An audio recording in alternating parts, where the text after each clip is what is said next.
Well, part 2 of that 90s show's out, and guess what? I hate to say it, but I think we're about to see another Tina Pinciotti. Yeah, some of you might not even know who that is. You know Donna has a sister? Never ever mentioned it before.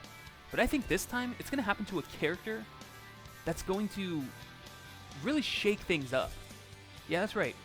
I think Stephen Hyde is about to get the Tina Pinciotti treatment. Now, I made a video last year talking about how I believe Stephen Hyde is actually Gwen's father.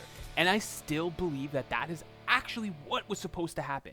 And even when we watch through the season, we can see the similarities about how Gwen's demeanor is, as well as how Hyde's are. And there's just symbolism that's just placed ever so perfectly. Like this incident while they're all sitting around the circle. Notice where Gwen sits, notice where Hyde sits. But a lot of people were saying that Hyde was too white. And, okay. Genetics are a funky thing. We're not going to get all into that, but just a good example of this is Liam Gallagher. You ever watch Shameless? Boom. Okay, it is what it is. Now, why do I say that Hyde is going to get the Tina Pinciotti treatment? And I think that's basically due to everything that's happened with real-life Danny Masterson. With all of the, well, he's in jail. All right, there's no, we're not going to beat around the bush. He's in jail for some pretty bad stuff.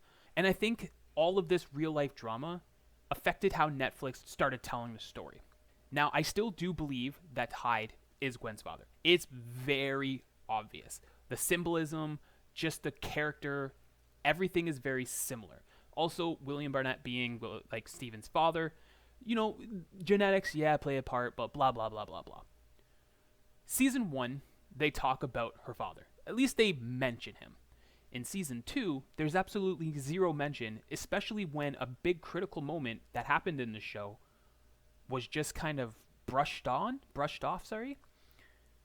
And that was when she was racially profiled at the mall. Went home, talked to her mother, said, "You don't understand," but she has a father who would understand. You see where I'm going with this? Netflix is just Tina Pinciottiing it. And this isn't the first time a character has been absolutely non-talked about. Example, Jay has a sister. Yep, Betsy. Jay has a sister, but we will never hear about her. At least this time we did kind of get some mention of Lori and Midge, which was great. But the Hyde one is going to be the biggest kick in the belt. And as a diehard fan of the original show, this kind of needs to happen to separate that 90s show from the original. The bad view of Danny Masterson right now, I think could cripple the show. So even if they were to get his brother or get another bearded, curly-haired dude to wear sunglasses and even just stand at a distance and just make mention of him, would be detrimental to the show. I honestly think it would cast a bad light on the show. But I do strongly feel Netflix needs to give us some sort of closure on Stephen Hyde's character. This doesn't need to be going out and getting a new actor to play him. This could be something as simple as a letter in the mail to Kitty and Red saying, "Thanks for all the help. Take care of my daughter." Yes, I still think he's her dad. SH. We would know Stephen Hyde. Boom. We can get some closure. We can get some, we can move on with our lives. But sad truth is, I'm calling it now.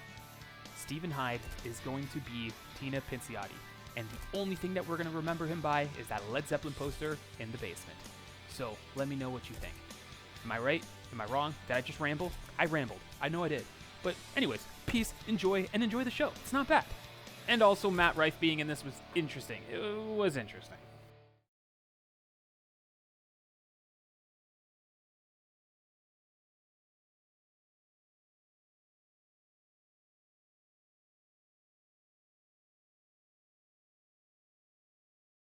I think I was the only one who got caught. I don't know, honey. My money would have been on the Virgin. Dude.